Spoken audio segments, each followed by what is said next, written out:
9 minutes and 29 seconds. That was all the time it took for police officer Derek Chauvin to kill George Floyd. We all remember those fateful moments in May of 2020. We saw then Officer Chauvin press his knee and his full body weight onto George Floyd's neck, keeping his hand in his pocket the entire time.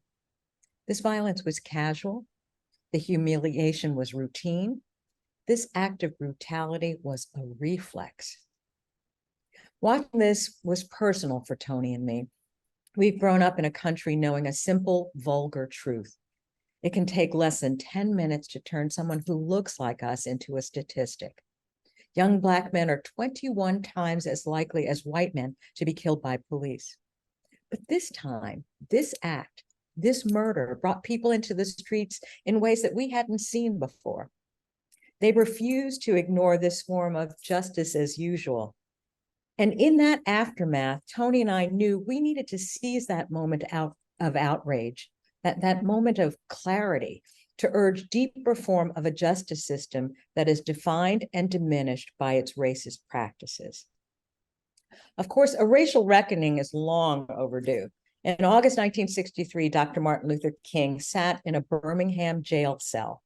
He warned us then that injustice anywhere is a threat to justice everywhere. Those words rang true 60 years ago, and they resonate today because, as we see on a daily basis, the past is never past. This country's justice officials and political leaders have always targeted communities of color. They have promulgated a fictitious stereotype linking Black folks with criminality, and they have repeatedly used imprisonment as a tool of social control and racial terror against marginalized communities.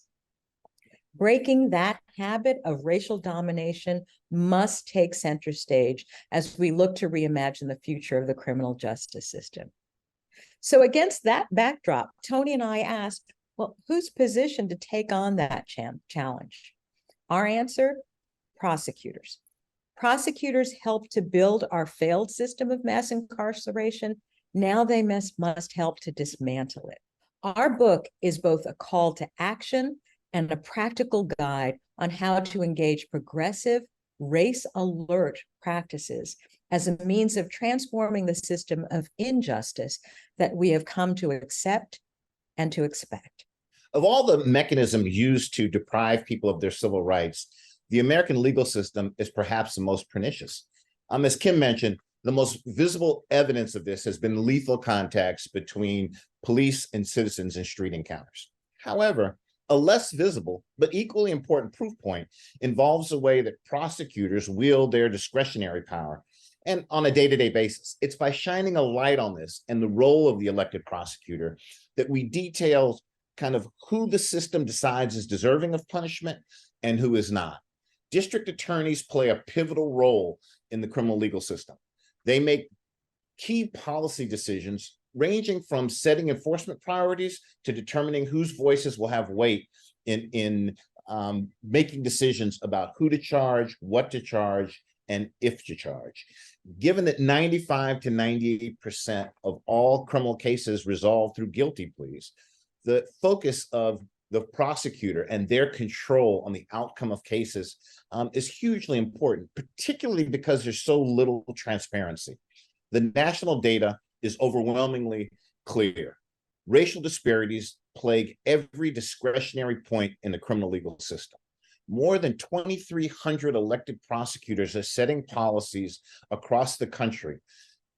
They will make decisions about incarceration and mass incarceration. So focusing on their role will determine whether or not we continue to sustain mass incarceration and racial disparities, or whether we bend our justice system back toward fairness. The transformation of the legal system has to focus on the role of the prosecutor.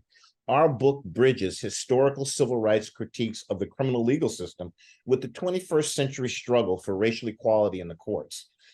We included chapters written by prosecutors, academics, policymakers, all trying to give the average reader a sense of how the system works and how it's steeped in racist outcomes. Our book also gives guidance to prosecutors on the steps they need to take to rethink the criminal justice system from the inside out and to reorient a racist system toward a more race alert system. The vision we set out is unapologetically ambitious, but the need is clear. In fact, the urgency of dismantling the current system and building what we call the instead has never been clearer.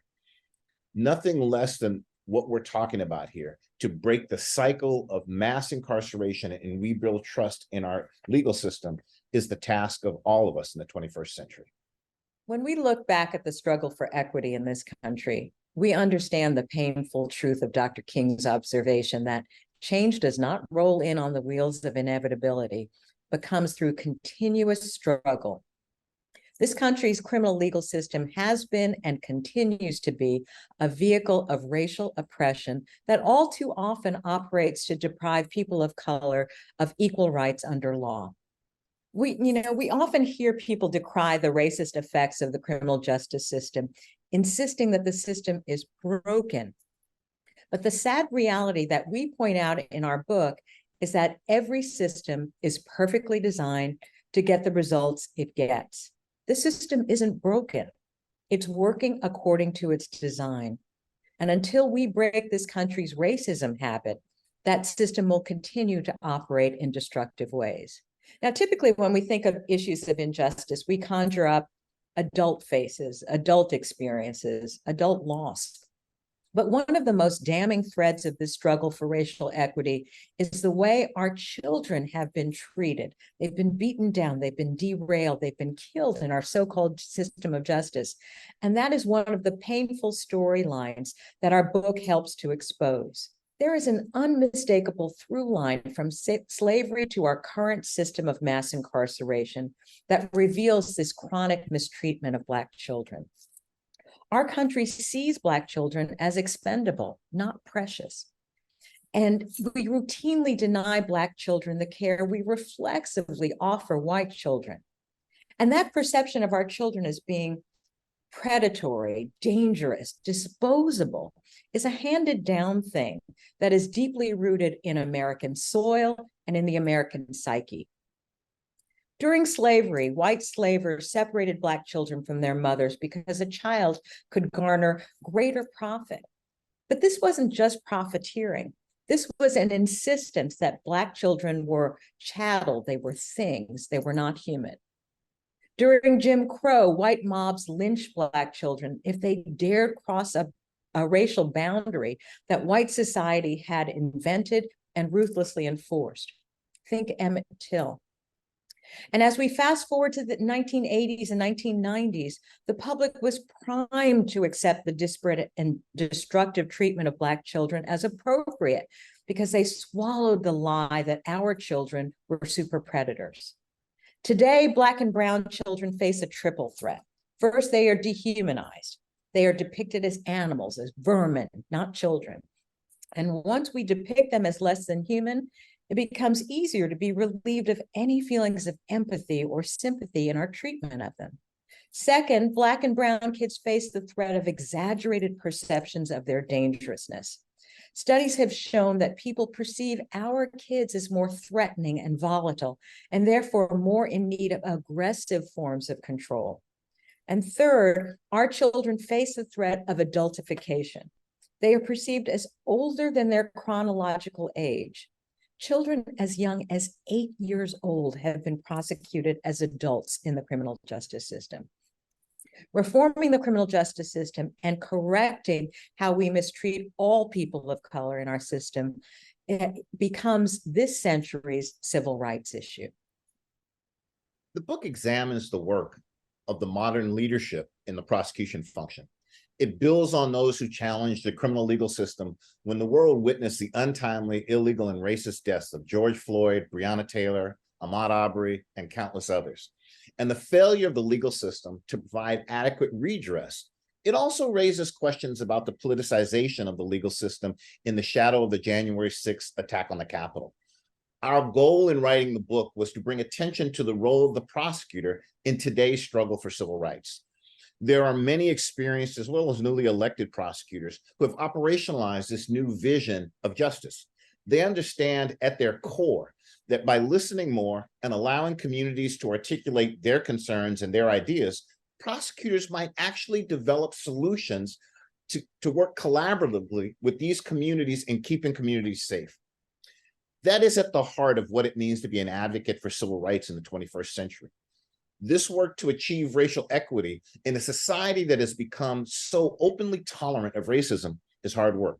It's even harder to sustain the momentum for change, because in the grand vision of racial equity, sometimes it's elusive. And we might be tempted to settle for the usual small wins that systems typically throw our way. Let's declare a Juneteenth holiday, or let's rename a bridge. Those are all well and good and important, but we should not stop at the top of our list of changes that we expect simply because it's not easy and doesn't happen quietly. The change we advocate in this book involves nothing less than breaking the country's racism habit, transforming the experience of justice and ensuring that it's no longer shaped and misshaped by race. This is the critical step towards racial equity, and we contend it's the defining civil rights goal of this century. Thank you.